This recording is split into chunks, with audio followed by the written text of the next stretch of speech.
think we should be grateful that we have taken the time to come. Men don't come to things easily. Men, for some reason, men are always suspicious of anything they are asked to come to. They think twice, they want to know who else is going to be there, and all sorts of questions. But I must confess that when I saw, not even the numbers as people were registering, but when I saw the amount of men that came yesterday, I said to myself, this must be God's doing. It can't be ours. It must be God's doing. So I want to thank you for being a blessing with your presence. And you may not believe that you are a blessing just by being present here today. On Father's Day, I was asked by Umfundisi Ufaleni to come and talk to his men at his church. And I went to speak to his men at his church and around fatherhood and around the challenges that fathers are facing. And on that day, for some reason, it occurred to me that my own father, who died 45 years ago, died at my age, exactly at my age. And as I was growing up, I started to realize that actually the age he died at was a young age. When I was growing up, I couldn't understand that he was young. But particularly now that I know that this man died at my age, exactly my age, he died young. And at least there's someone in this house who knows my father, that young man there. He knows my father because his father became my father when my father died. Yes.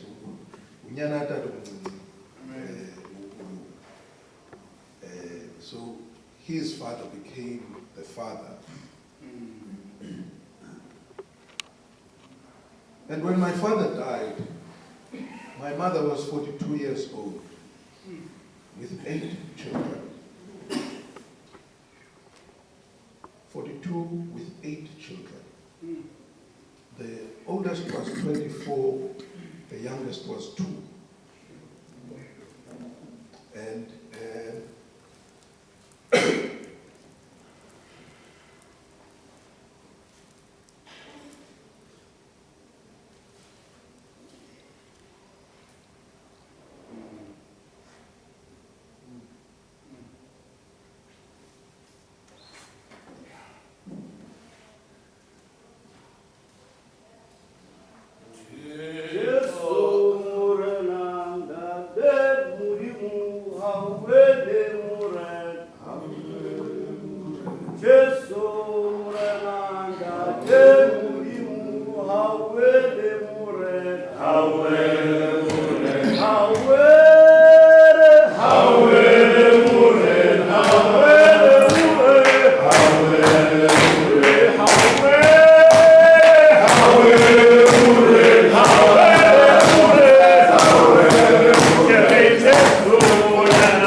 There's where we're going. Amen. We even sing Sutu as if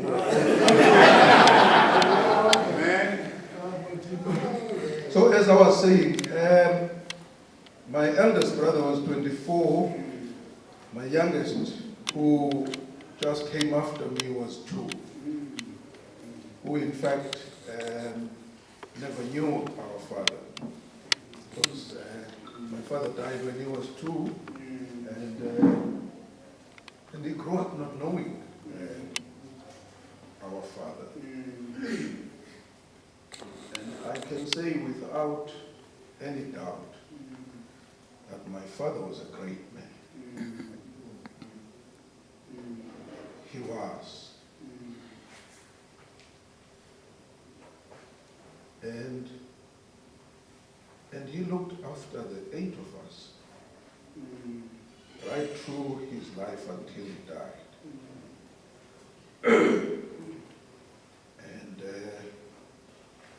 And when he died, life became tough.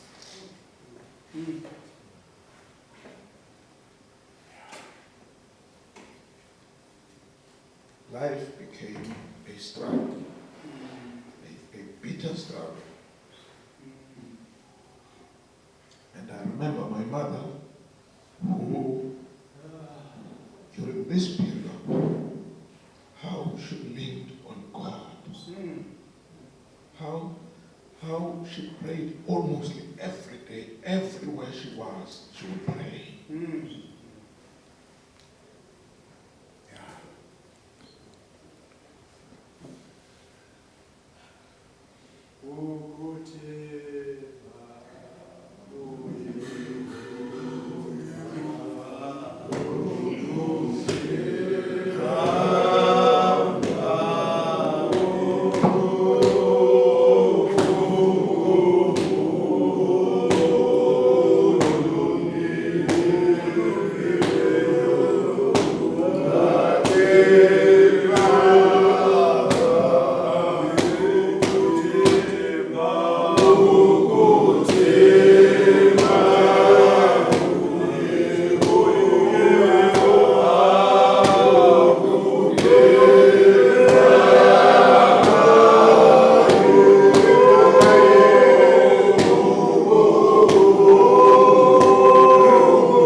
And my mother's prayer was always to God, that God, I know you are the father to orphans, and you are a husband to widows.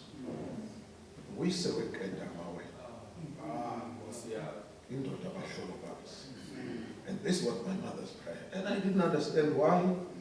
Why she would always call God that. every time she would be talking to God, even if we don't have something, she would say, "I ukhona uyiseweketa indoda abahlolokwazi." There is a man called God who is a father to orphans and a husband to widows. As I look today, fatherhood is under attack.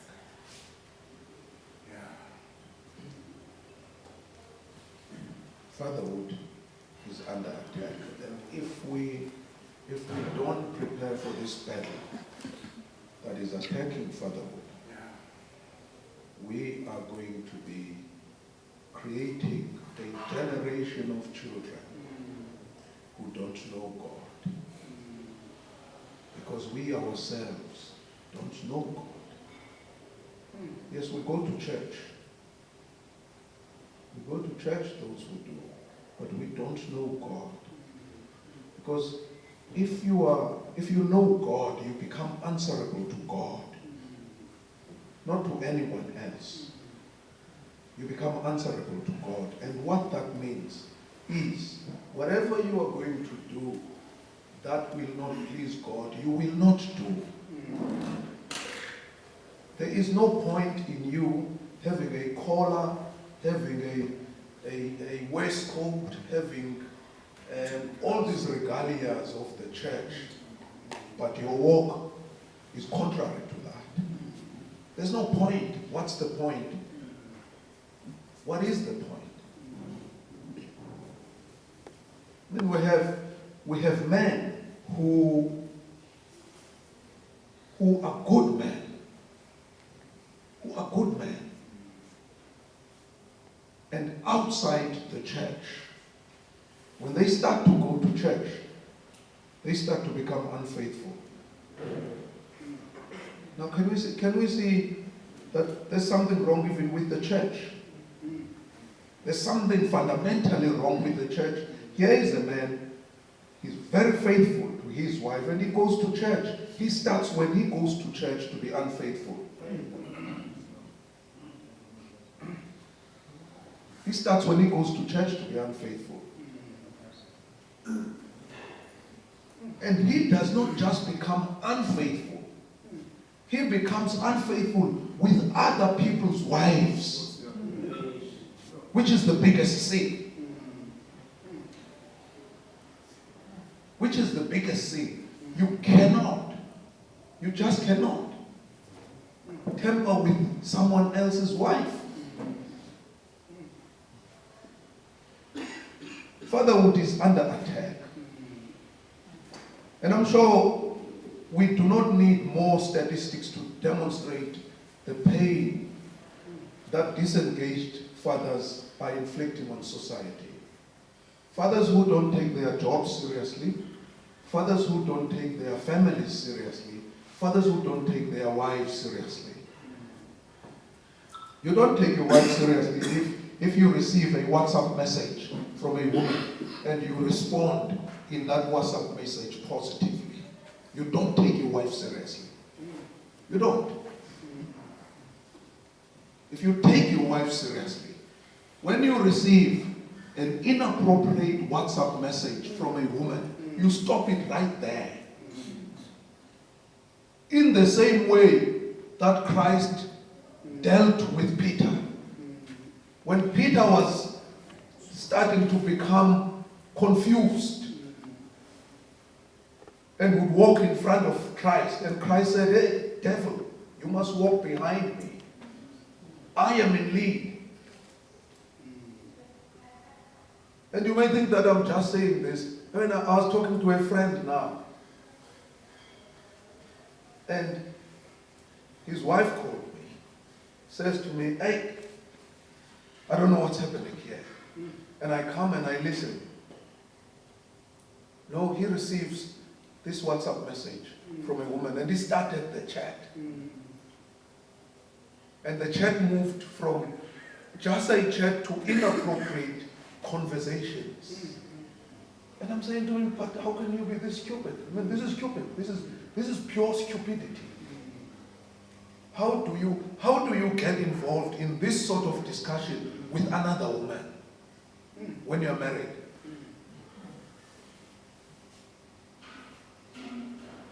When you're married, you need to be careful even how you greet a woman. Your greeting is molo sisi, finish and clear. No hi baby. No, you must have one baby.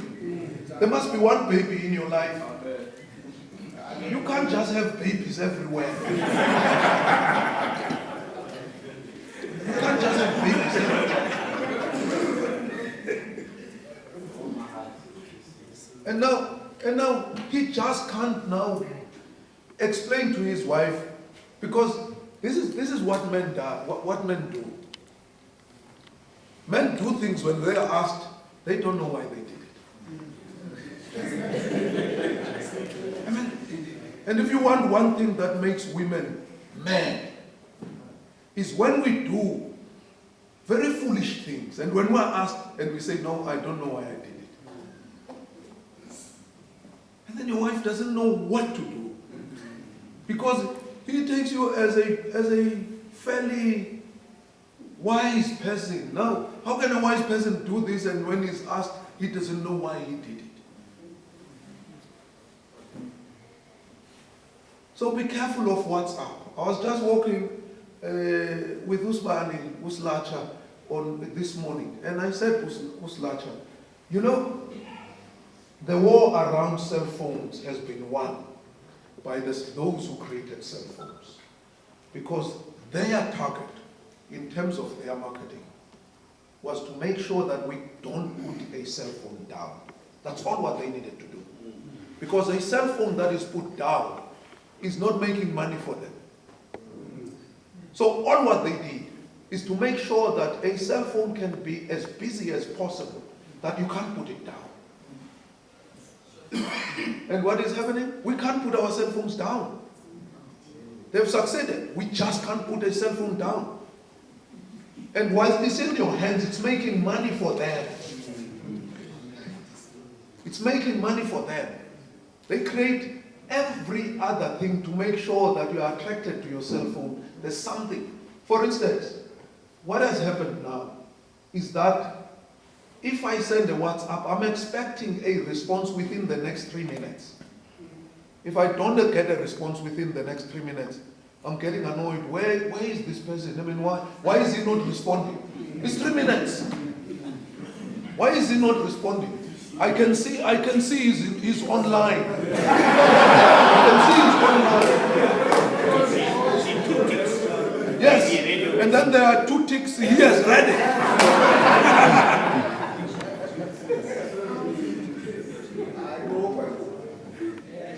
And I can tell you now, part of our problems in our families is cell phone. It's the biggest problem. Part of our problems is cell phone management and regulation. Yes. Well, there was a picture that was going around. A young child, I think the child was probably 1 year, was sitting with his parents in bed. The wife had an iPad in hand, the child had an iPad, and the father had a laptop. And they were sitting in bed.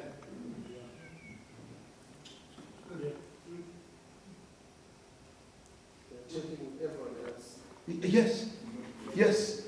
What does the cell phone do? The cell phone brings someone who is not present in. That's what a cell phone does. Someone who is not here with you. The cell phone brings that person in. Check what your problem is with the cell phone. Is what has come onto the cell phone, the content of the cell phone. There are certain things that come to your cell phone that you wouldn't want your wife to see.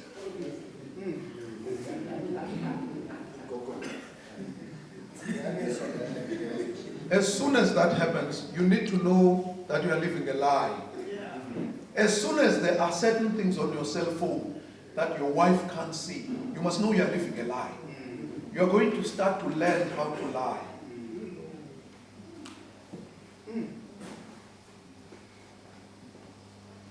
So fatherhood is under attack. Statistics of disengaged fathers and the damage disengaged fathers are doing in society has become clear. We know, as a matter of fact, that this research of disengaged fathers is well documented. Fatherless homes are far more likely to produce young men and women who underperform academically. The children are feeling stupid at school because you're not supporting them. They're not stupid. They're feeling stupid because they can't feel the support of the father. The father is not there. And I'm not talking about dead fathers here. I'm talking about fathers who are alive and kicking and who are working, and they are there with all other things except their family. So these kids underperform academically, and they are likely with time to abandon their faith. They become addicted to drugs or alcohol, and soon after being addicted to drugs and alcohol, they go into violent crime. Because that's what drugs do. They're going to lead you into violent crime. Fathers, the enemy has his sights set on us. There's no doubt about that. The enemy has its sights set on us. He wants us to fail, and we play into the enemy's hands. We play into the enemy's hands.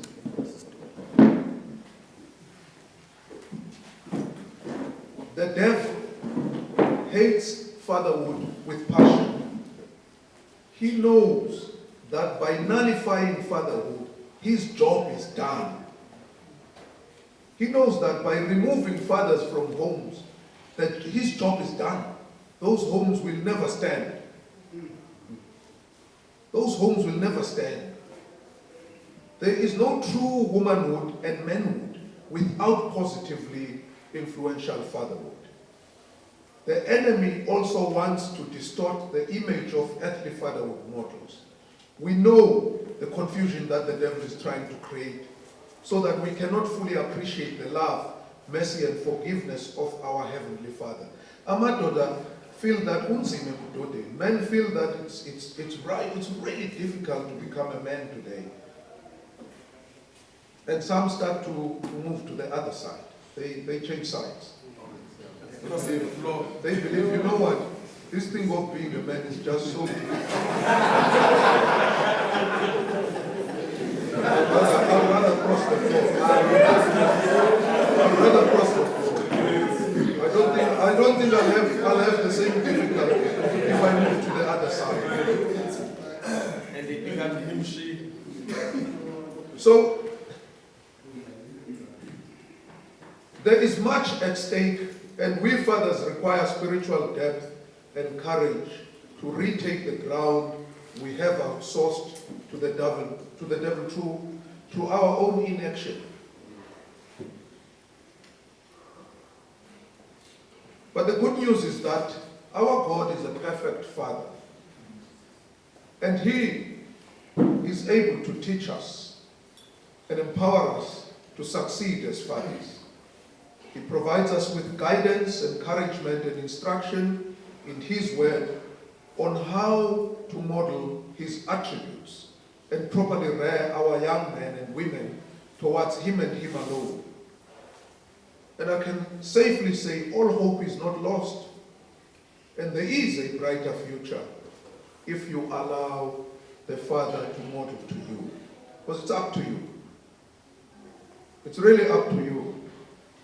Going back to what I said yesterday, there is no way that you can father without the Father. You are going to fail. You are going to fail. There's no way. But we must understand the devil's methods if we are to be victorious. Consider this loose analogy. Devil's lies are like hot sauce. You know the sweet chili sauce? The devil's lies are like that hot, sweet chili sauce. Some are actually flaming hot. The devil will tell you after you had a disagreement with your wife that actually you deserve a better wife than this one. The devil will tell you. Actually, you know, there are smart women out there. Your wife is uncomplicated. You need a wife that is complicated to complement you. The one you have is really pedestrian and boring. That's what the devil will sponsor to you. And some of us have started believing that. You wish your wife can be like someone's wife. So the devil sponsors you with that. Says, but you deserve a better wife than this one. You even deserve a better family. The devil will sponsor to you and say things like, how can you go through this challenge and this trouble if this God cares about you? This God doesn't care about you. And some of the devil's sponsors are a little bit mild than others. Those of us who work hard, what does the devil tell us when we work hard? The devil sponsors an answer there. There is a straightforward answer. Who knows what the answer on what is the response of those who are workaholics, who work hard at the expense of their families? Come again? Yes, I'm doing it for you. Yeah. And you just don't understand when your wife is making an issue out of this. Because this is for you. This is for you. You should not have a problem with this. I'm providing for you. I was in Johannesburg recently. We had dinner in another board I served with. We had dinner at this guy's house. Beautiful house. Can't remember which area, whether it was Bryanston or what. Beautiful double-story house. And I was chatting with the wife. And the wife was saying to me, hey, Mulelo, my husband does provide, but he's not home. And I've been trying to talk to him about this. Yes, we live in this beautiful house, but he's not here. 1 minute, he runs an accounting company, small company. 1 minute he has to accompany the premier to there, the next minute he has to accompany the deputy minister to there, and so on and so on. He's not home. And I'm worried because we are missing his contribution as a father at home. Beautiful house, beautiful. Now can you see life inside that house?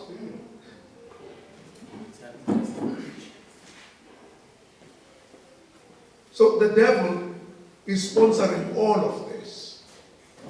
His goal is